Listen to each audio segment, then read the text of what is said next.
Hello and welcome to the Success Showcase. I'm your host, Eric Lopkin with the Modern Observer Group. And with me, as always, is Chip Janiszewski from the Happiness and Success GPS. Chip, how you doing this week? Doing great. How you doing, Eric? Doing fantastic. Happy August. Yes, we are in the dog days of summer now. And funny, it's been such a strange season because now that we're in the dog days of summer, it's actually cooled off. Yep, it's been nice. June was really hot. July was very rainy, and today it's low 70s. Yep. Not normal for August. But it's nice. Not complaining. No, not complaining at all, especially given some of the strange heat patterns that have been going on around the country. Yep, so far we've dodged that, well, since the end of June. So we've got a special guest here today, Gail Lebert from the Klingberg Family Centers. We're going to talk a little bit about her journey into the nonprofit world and what Klingberg does and how they help their community. So, Gail, welcome. Thank you. It's great to be with both of you today. Great having you here. So why don't you start off, tell us a little bit about what the Klingberg Family Centers does and how you got involved. So Klingberg Family Centers started out as an orphanage in 1903, serving children who had been abandoned. In those days, it was not illegal to abandon children, and there were very different reasons for children to be homeless. Moms died in childbirth, and there were a variety of reasons. Fast forward to 2021, and Klingberg has now become a nonprofit, and with a board and over 300 employees. We have a 40-acre campus in New Britain that was built in 1922, and we also have an office in Hartford, right near Dillon Stadium. So Klingberg has morphed from taking in orphans to treating trauma in children and their families, trauma from abuse or neglect or behavioral health issues or mental health issues. Obviously, big topics today. We have a special education school on campus that takes in kids K through 12 at their school district's request.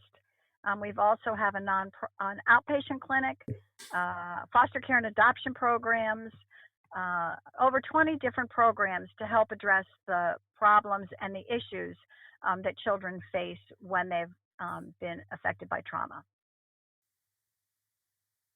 Now, when you say trauma, what kind of trauma are you talking about? So, trauma has gotten such the whole idea of trauma has changed over the past years. When someone goes through what we would call a life-changing experience, their brain actually changes. So if they are physically abused, or if they are being bullied, or if someone continually is being frustrated by something in their life, if people who see car accidents, people who serve in war, all variety of traumas. Obviously, there's a wide range of trauma, and so we help treat children, and really that changes not just their behavior, but it also changes them physiologically. Nice. So, yeah, we've talked about on previous podcasts how the brain is affected. Biologically, your brain does not know the difference between something you see, something you smell, something you imagine. It all comes down to a neural pathway being formed. If somebody is being subjected to repeated trauma, that pathway becomes set in. So tell us a little bit about the programs that you've got for kids to help them, get past this. So one of the things that kids really thrive on is people paying attention to them people setting boundaries for them, and positive reinforcement. And oftentimes children who are in a family who has poverty issues, whose dad may be out of work, whose mom may be just put in jail. I mean, there are a variety of different issues there, most of which come down to the idea of uncertainty and fear and just feeling not worth it. We often hear our kids say, I just don't feel like I'm worth anything.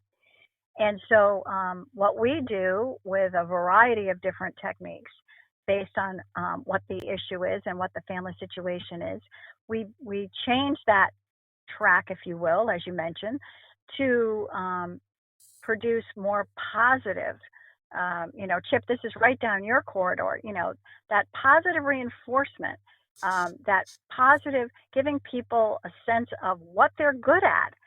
John Klingberg, our founder, was always very set on helping children understand what they were good at. Were they good at drawing? Were they good at talking? Were they good at planting plants? What was it that they were good at so they could feel good and see their way to a future? And that's basically what we try to do at Klingberg in all of our programs. Yeah, I love the sentence that you have under your beliefs and aspirations. It says, we seek to create an environment where individuals are given the opportunity, which is exactly what we're talking about, to contribute, learn, and grow, and where they feel respected, treated fairly, listened to, and included. And you strive to accomplish these goals in an atmosphere of interdependence, teamwork, good humor, love, and encouragement. And basically, you bring in anybody from anywhere. It's non-denominational. That's right. Wonderful. So that's right. It's interesting seeing it firsthand where these kids really need someone to pay attention to them and someone to look them in the eye with a bright, cheery atmosphere. And really, I'm simplifying it now because of some of the things they've been through, but just to have that safe environment.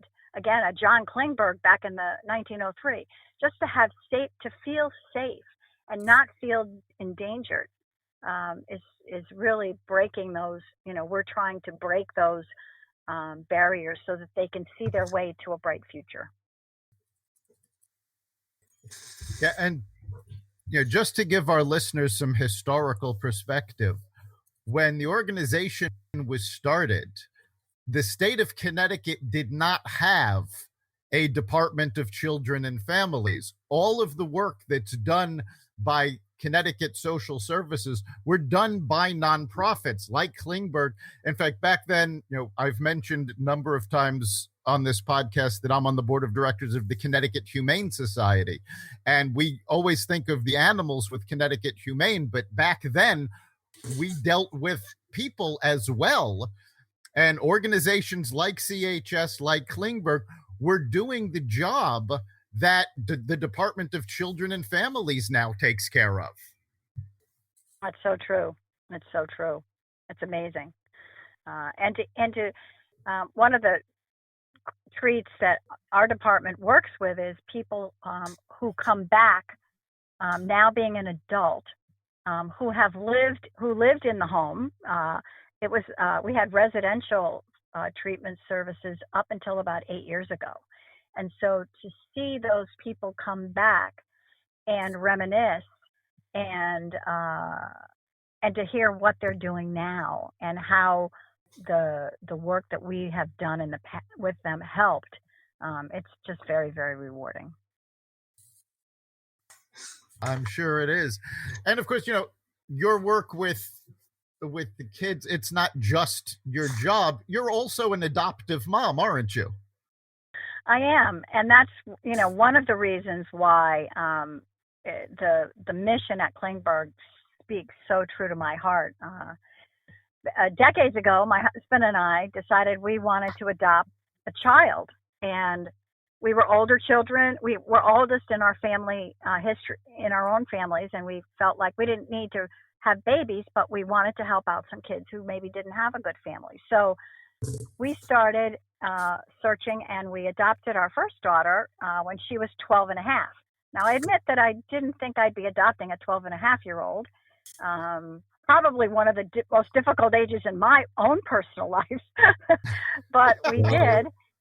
And 2 years later, we adopted our second daughter, Lisa, who was 13 and a half at the time. The girls were from different biological families. When we did that, as we explored and we worked through DCF, through the state to have this happen, we were blown away by the difficult circumstances that children in what I thought was an affluent, well-educated state were living in.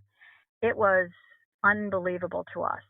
And so we learned a lot with our daughters. We learned a lot about each other. We learned a lot about ourselves. And it was an amazing experience. And now I have two granddaughters who I've actually had 0 to 12 and a half to enjoy. And so the mission at Klingberg is really personal for me as well as special. Yeah, I like that you mentioned your surprise and what they had gone through, because most people, they hear Connecticut and they think, Connecticut is at least up until recently, I'm not sure if it still is, but it was the most affluent state in the country. And yet there are zip codes within Hartford and Bridgeport that are actually some of the poorest zip codes in the country. So we literally span the gamut from richest to poorest here. Yep. And interestingly enough, and so we saw, we have kids right now being treated at Klingberg who are living in shelters, who are living out of their mother's car. It still exists today, sadly. I don't know what the numbers are improved versus way back then, but it's pretty amazing. And I think, we all can do our part, and we do it one person at a time. And so that's the passion that Klingberg brings to it. We treat the children, but we also know that the family members, the caregivers, if they're not living with family members, if they're living with caregivers, we work with them as well, because the child is not going to get better or improve just all by themselves with a therapist or a school teacher. They need encouragement from their living space. Yeah, I would imagine that when COVID hit, obviously there was need then, but the need is even greater now, and different ways for you to handle that based upon probably the restrictions that you had there too. So tell us how you've dealt with that over the last year and a half. Well, what we've seen is initially we saw a drop in everything because everybody kind of just stayed in place. And then we started seeing an increase in our work in the Child Abuse Treatment Services Program. The atmosphere in those homes where domestic abuse or abuse was intense anyway just became unlivable. And so immediately we had people reaching out to us for those services. And we never stopped seeing those clients and their families in person. We did it safely, but we never stopped seeing those folks in person. And at the same time, our clients we were already working with, and our special education school shifted to online. And interestingly enough, sometimes that made it better for the kids. The therapists got to see them in their environment. They were perhaps, some of the kids were actually more comfortable in their own environment. Some were less comfortable. So, like any other service, we bobbed and weaved, working with each client individually to figure out what it is that they needed. And our staff did some amazing things. They, dropped food off to people's houses, because really what became clear in the early days was the lack of food. And you can't treat children who are hungry or families. So our workers our social workers actually started dropping food packages off to families because they were hungry, really hungry. So that started, and then in September, we opened our food pantry, which had been a kind of an idea in the making, but we partnered with Food Share and became a partner of theirs, and we now have a food pantry on campus in New Britain that actually now gives food to all of our Klingberg client families twice a month. That's fantastic. On our sister podcast, Carnivore Radio, we had spoken with Al Marino of Food Share at the beginning of COVID, and he was telling us about how the need for food just skyrocketed. People that never expected to have to ask for assistance were coming to Food Share to get food. So did you see a difference in the clientele at Klingberg? Was there a greater number of people due to the greater need? Yes, there was. And, what we saw, so several things. One is that even the food pantries that remained open, and there weren't that many that did, weren't able to service. There was one family, she had 5 kids. Imagine feeding 5 kids. A box of food from a food pantry isn't going to last you very long. And so she was going to three or four different food pantries to get enough food to feed her kids. So just that example alone, and many kids get breakfast in our school, in our special education school, we feed our children, our students, breakfast and lunch. So all of that food that they were getting initially when the schools closed down, they weren't getting. Yeah, that was something that also had to adapt to the changes because of COVID. There are a lot of kids that their only food source is the school system. They get breakfast there, they get lunch there. And I know a number of the school systems around Connecticut started boxing up this food so that people could come and take what they would have gotten as a school breakfast or school lunch and take it home with them. Yep, that's right. Yep.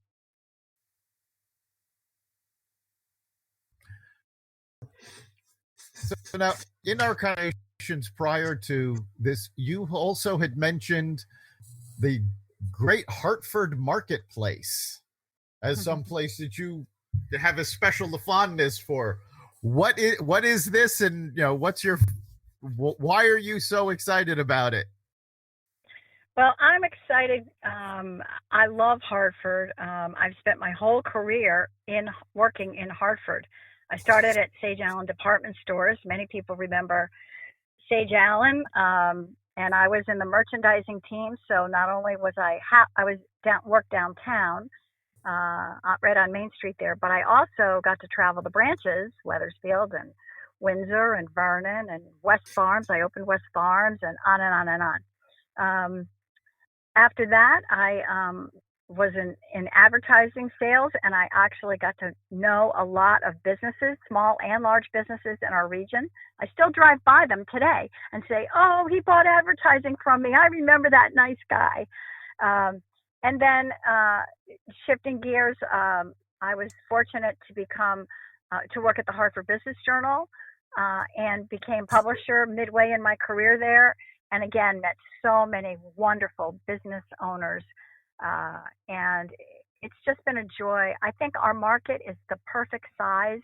It's large enough so that there's a great variety of small and medium and large size businesses, but also it's small enough so that you can really know everybody within a radius. And that's the part that I really love.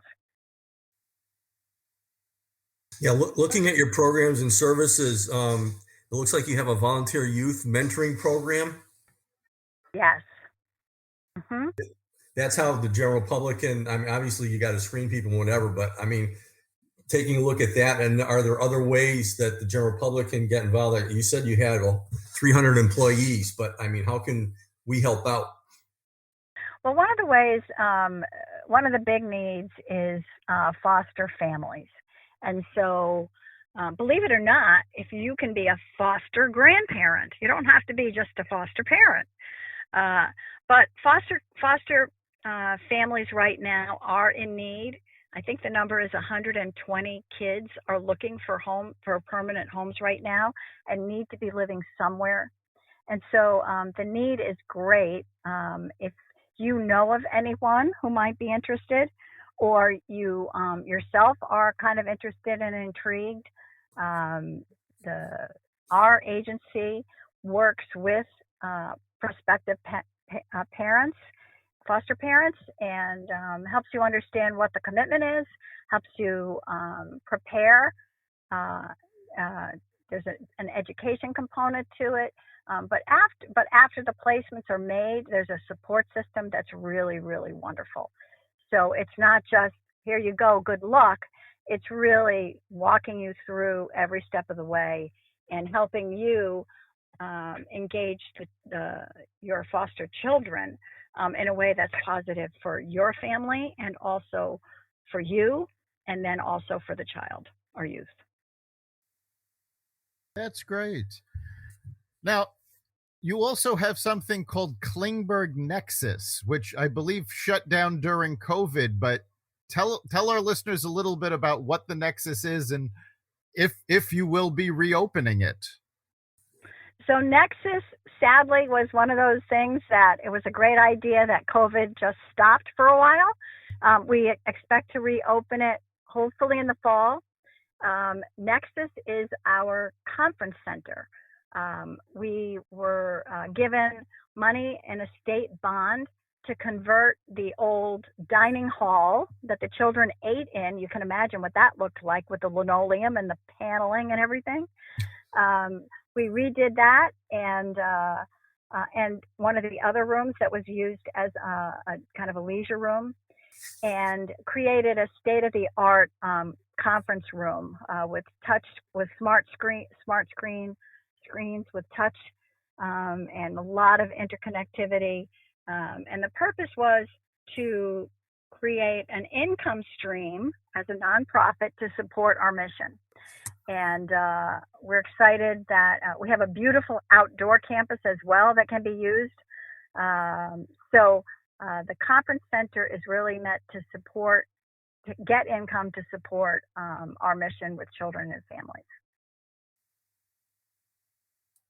Yeah, that's great. And it's becoming more and more common for nonprofits to partner with or form their own, for-profit arm to generate the income they needed. Because especially over the last year and a half, public donations to nonprofits have dropped tremendously. We've spoken about this on previous podcasts here and on some of our sister podcasts, where the average nonprofit has lost about 50% of their donations over the COVID crisis. And it hit arts groups even harder. They averaged a drop of 80 to 90%. So it really is important for nonprofits to be able to generate income, especially when things like this happen. Right, and the benefit also, Eric, is that the income can be used to support the staff and support our administrative costs, which often don't get supported in foundation giving and sometimes in other types of grants. So it's special income because we can use it however we need it in order to continue the mission.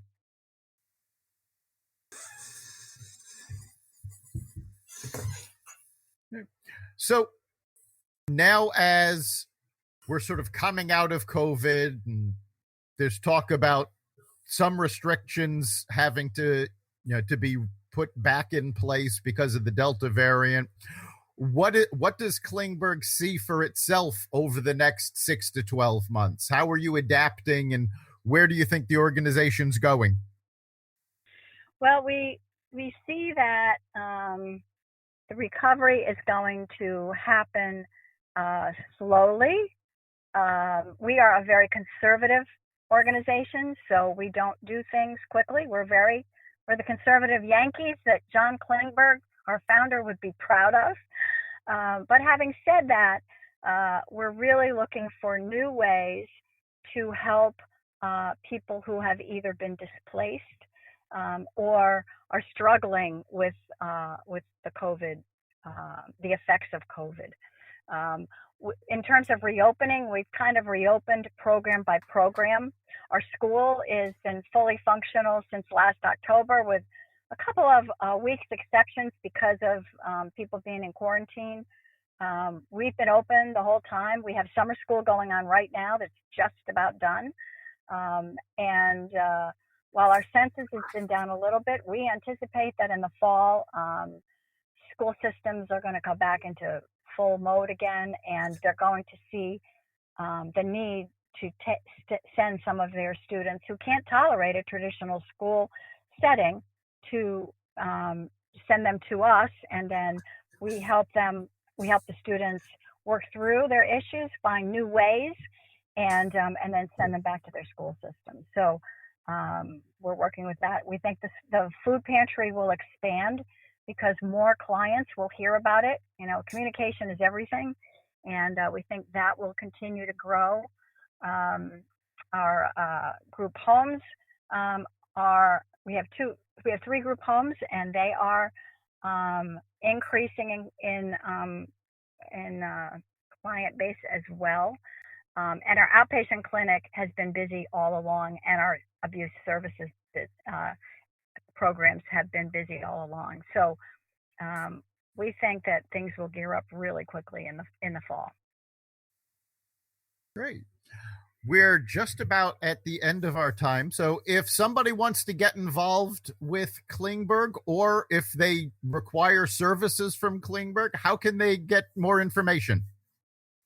So you can go to our website, which is www.klingberg, KLINGBERG.org. All of our programs are listed there.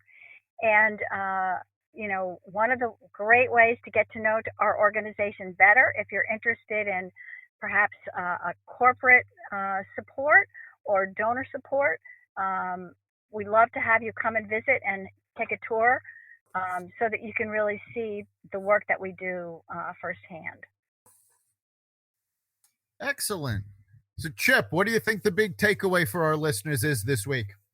It's just amazing what you're doing. And obviously to prepare, I went to klingberg.org, and all the information that you said is there. But, working with the individuals, especially with the children, starting with them, when I'm talking about positivity, it all starts with that person in the mirror. The most important thing you can do is just go and smile at that person in the mirror, because the most awesome person is smiling right back. So using that as a basis and just providing hope with all the things that you do for the people that you're working with is just amazing. So thanks so much for all of your efforts.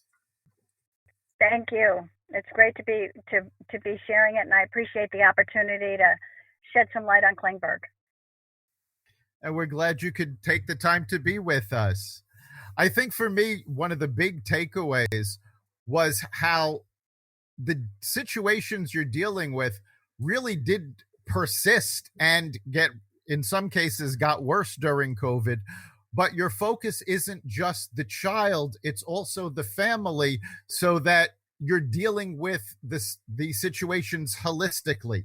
It's not just about helping a child through, it's about fixing the problem from the ground up with the rest of the family. And I think that makes what you do so important and so much more effective. Thank you. I do. We say that we may have 1,500 clients, but in truth, we treat probably over 4,000 people, because there's the caregivers and there's the siblings and the families, and it's really about the whole community. Right, and that's what it's all about. It's all about the people and community. So thank you so much for being with us. You've been listening to the Success Showcase. You can catch us each week at xvadio.com/podcasts. You can also find us on the Apple Podcasts app, Google Podcasts, Spotify, iHeartRadio, Stitcher, Amazon Music, Audible, and wherever you find podcasts. Remember, make this your best week ever and make next week even better. We'll see you then.